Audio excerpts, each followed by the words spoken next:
इस वक्त मैं खैराबाद में हूँ। ये खैराबाद वो सरज़मीन है जहाँ अल्लामा फजल खैराबादी और लाला हरदयाल की सरज़मीन है।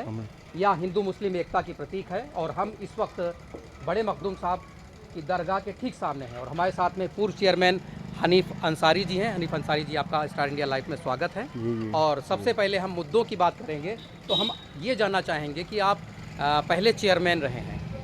अपने चेयरमैन के कार्यकाल में आपने क्या बेहतर किया जो आप इस बार कहा जाए कि आपको दोबारा चुना जाए या तिबारा चुना जाए? जी, बेहतर ये किया कि हम आवाम की खिदमत में ही लगे रहे।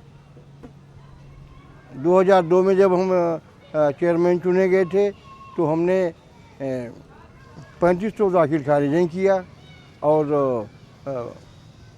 नगर की सफाई सुथराई करवाया, सड़कों की तामीर करवाया।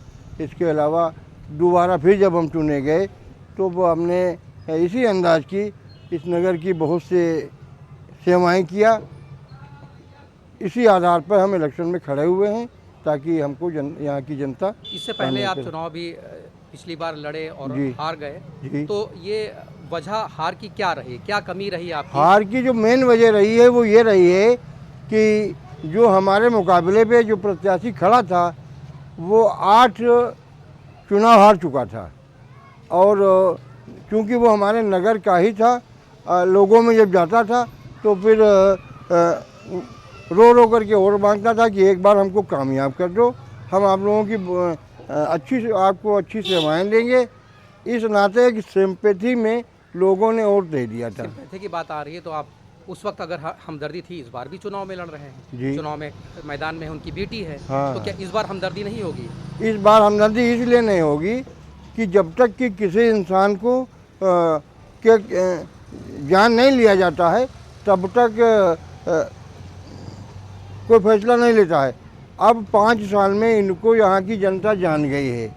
आज ये हाल है कि जो सिंपैथी थी उस सिंपैथी में बहुत बड़ी गिरावट आई, बहुत बड़ी कमी आई। गिरावट क्यों आई? क्या इन्होंने कोई 5 साल में काम नहीं किया या काम में फर्जीवाड़ा हुआ? क्या हुआ? उनका इखलाक और गुफ्तगू और काम करने का तरीका जनता से बिल्कुल सोच से अलग दिख रहा, इसलिए जनता इनसे बदजन रही। वो तो कहते हैं कि सड़कों का उन्होंने जाल बिछा दिया, तमाम सी नालियां बना दी, तमाम सी सड़कें बिछा दी, पुलिया बन गई। एक पुल ऐसा जो था जो काफ़ी पुराना था, उसमें उन्होंने बहुत से कार्य किए। अब वो कहते हैं कुछ और भी नया करना चाहते हैं क्योंकि आदर्श नगर पालिका उन्होंने ही उस चीज़ों को चूँकि ग्राउंड लेवल पर लेके आए, तो अब उनका कहना है कि हम कुछ और आगे करना चाहते हैं। इसमें बारे में आपका क्या कहना है? हम इस बारे में ये कहना चाहते हैं कि उनका जो तरीका काम करने का है वो तरीका इस अंदाज का तरीका रहा है जिससे यहाँ की जनता जो है बिल्कुल इनसे मुतमईन नहीं रही।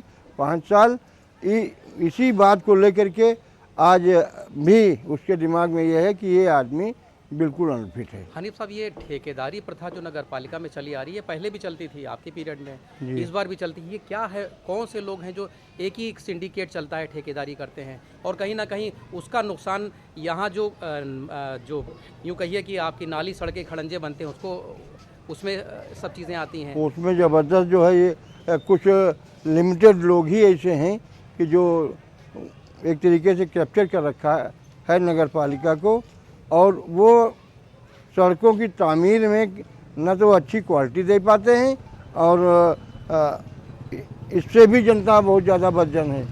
खैराबाद का नाम आता है तो यहाँ जो पेड़ हैं, पौधे हैं, आम की बागें हैं, इसका जिक्र बहुत होता था। अब धीरे धीरे पेड़ कटते चले जा रहे हैं, पार्कों पर कब्जा है, इसके बारे में क्या कहेंगे आप?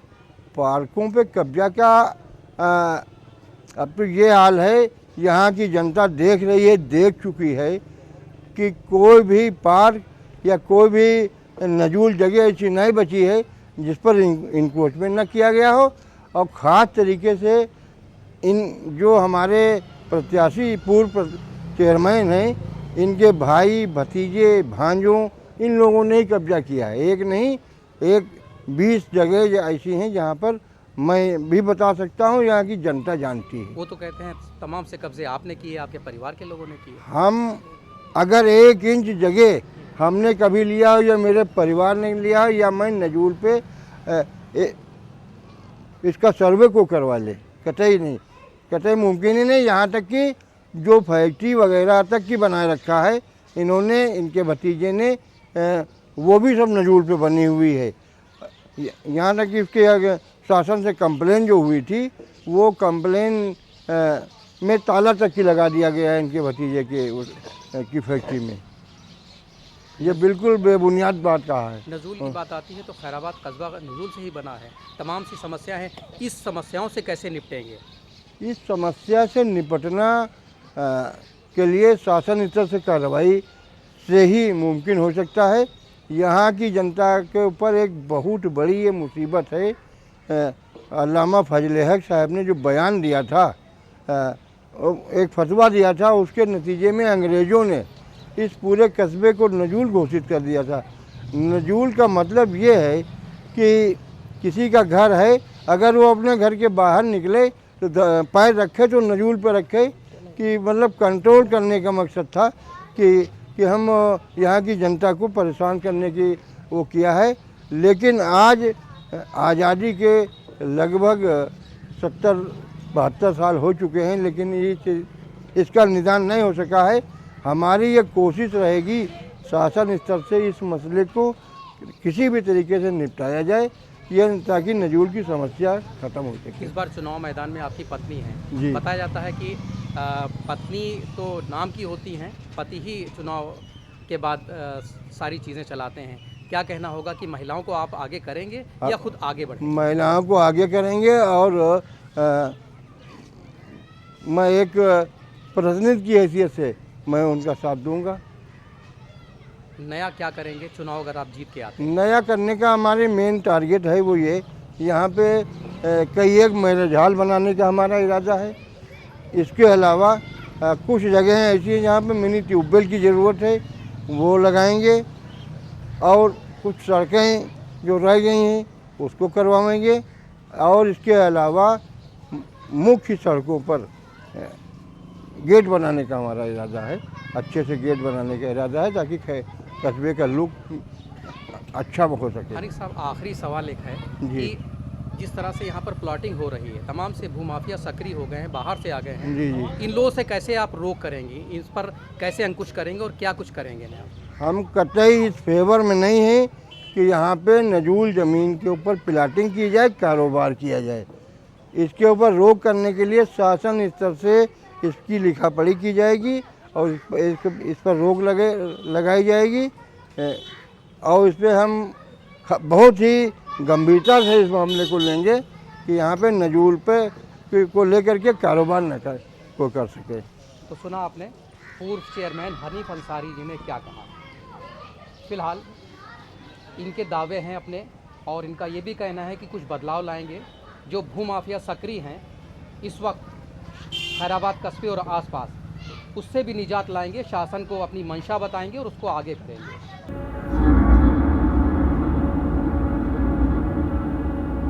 स्टार इंडिया लाइव में कस्बा खैराबाद में एक बार आपका फिर से स्वागत है। इस वक्त हम स्टेशन पर खड़े हुए हैं। ये स्टेशन है और इस स्टेशन के पास में हमारे साथ में यहाँ के समाज सेवी नदीम हसन साहब हैं, और इनसे हम बात करेंगे कि इस वक्त खैराबाद कस्बा बदलाव की ओर है और ये बदलाव बहुत तेज़ी से हो रहा है, फिर भी कहीं ना कहीं कुछ समस्याएं भी हैं। जी, हम जानेंगे। आपका बहुत बहुत स्वागत है स्टार इंडिया लाइव में नदीम साहब, और हम ये जानना चाहेंगे कि क्या दिक्कतें आ रही हैं और जो बदलाव हो रहा है किस हद तक बेहतर है। जी देखिए, समस्याएं वहाँ पर गिनाई जाती हैं जहाँ पे कुछ सुविधाएं हों। समस्याएं ही समस्याएं हैं, और खैराबाद की जनता को भी बदलाव की तरफ सोचना चाहिए और खैराबाद कस्बे की विकास की तरफ देखना चाहिए, उस आदमी प्रत्याशी की तरफ जो विकास करने के लिए कह रहा है या विकास करे। हम अपने कस्बे से बेहद प्यार करते हैं, इसलिए यहाँ की समस्याओं को आपको बता रहे हैं। मैं जहाँ खड़ा हूँ आज, यहाँ समस्याएं ये है कि आप पीछे देख लीजिए, ये FOB बनाया गया है, ये 1 नंबर और 2 नंबर और 3 नंबर को कनेक्ट किया गया है। लेकिन जब हमारी बामन मोहल्ले की आबादी जो स्टेशन के उत्तर तरफ रहती आती है तो मालगाड़ी के नीचे से निकलती है और वो नीचे से किसी भी वक्त कट सकती है। समस्या नंबर 1 ये। नंबर 2, लड़कियों के लिए कोई डिग्री कॉलेज नहीं है। लड़कियों को बाहर पढ़ने जाना पड़ता है, समस्या नंबर 2। नंबर 3, जो राजकीय बालिका इंटर कॉलेज जो वहाँ की लड़कियाँ छात्राएं ज़मीन में बैठती हैं। चौथी चीज़, यहाँ का जो युवा पीढ़ी है वो कोरेक्स और नशीली चीज़ों में इसलिए जूझता चला जा रहा है और डूबता चला जा रहा है कि बच्चे कहाँ खेलने जाएं, जब इनको जीने के लिए कुछ पार्क, कुछ स्विमिंग पूल, कुछ skating ground, volleyball ground, badminton hall मिलेंगे तो ये इनको जीने की तमन्ना होगी। कुल मिला के आपका मानना है कि यहाँ पार्क की ज़्यादा ज़रूरत है? पार्क की ज़रूरत है, स्विमिंग पूल की ज़रूरत है। ये अल्लामा फजल हक प्रथम स्वतंत्रता संग्राम सेनानी, जिनकी वजह से हिंदुस्तान में आज़ादी की बगावत फैली, आज यहाँ के बच्चों के पास में कोई सुविधा नहीं है। एक बैडमिंटन हॉल नहीं है जो 2000 स्क्वायर फीट में बनता है, 10,000 वर्ग फीट का एक स्केटिंग ग्राउंड नहीं है, 30,000 स्क्वायर फीट की यहाँ पर एक स्विमिंग पूल नहीं है। कई मरतबा यहाँ से ज़िला अधिकारी के कार्यालय में लोग गए, उसमें सांसद राजेश वर्मा जी से लेकर के आपके जो राकेश राठौर जी पूर्व एमएलए थे और सारे जिलाधिकारियों से कोशिश की गई, कुछ नहीं हुआ। एक अमृत त्रिपाठी जी ने यहाँ एक पार्क पास करके दी, वो भी 17 से पड़ी हुई है, 27,02,000 रुपया उसका पास हुआ, वो भी खा पी करके बराबर कर दिया। लगता है जो पिछले 30 साल से जो दो बदल के चेयरमैन हो रहे हैं, तो उन्होंने कोई बदलाव नहीं किया, कोई कार्य नहीं किया है? किया होता तो आपके सामने हम कह क्यों रहे होते? कुछ नहीं किया। आप अभी यहीं से चले जाइए, उत्तर की तरफ सड़क है जो आबादी से जुड़ी सड़क है, 52 मोहल्लों के लोग में से 36 मोहल्लों के लोग इधर से आते हैं। आप सड़क पर निकल नहीं सकते हैं, अगर जच्चा बच्चा औरत को ठिलिया ले जाइए तो रास्ते में बच्चा पैदा हो जाएगा।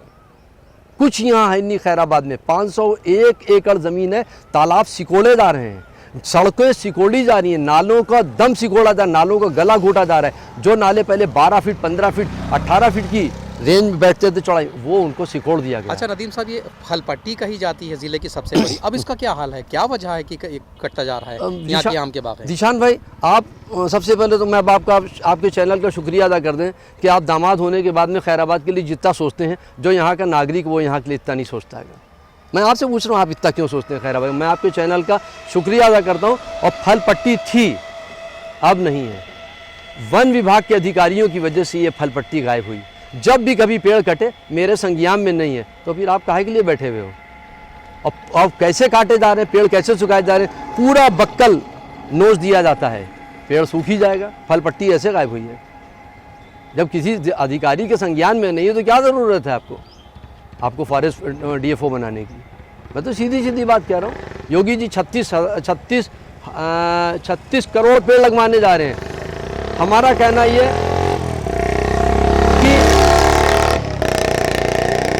पेड़ चले तो आधे चलें, उनकी सुरक्षा की जिम्मेदारी सौंपी जाना चाहिए। बहुत बुरा खैराबाद का हाल है, बहुत बुरा हाल है। हम जो आपसे बता रहे हैं वो हम 30 साल से समाज सेवा कर रहे हैं, वो 30 साल के लिए कर रहे हैं। आज यहाँ कुत्ते के काटने का इंजेक्शन नहीं था, लोग सीतापुर जाते थे। डेंगू का किट नहीं था, उसके लिए सीतापुर जाते थे। ये सब अभी हमने उपलब्ध कराया है। तो सुना आपने खैराबाद की समस्याएं और सरातल पर विकास की तस्वीर। ये थे समाज सेवी नदीम हसन साहब और इनकी बातें और इनके दावे। फिलहाल हम आपको आगे भी दिखाएंगे क्या है खैराबाद कस्बे की ज़मीनी हक़। थोड़ी सी एक बात और कहेंगे, कोई ऐसा सगा नहीं जिसने खैराबाद को ठगा नहीं। दीजिए इजाज़त। स्टार इंडिया लाइव में वली चौधरी और स्वरित मोहन सक्सेना के साथ जीशान कबीर।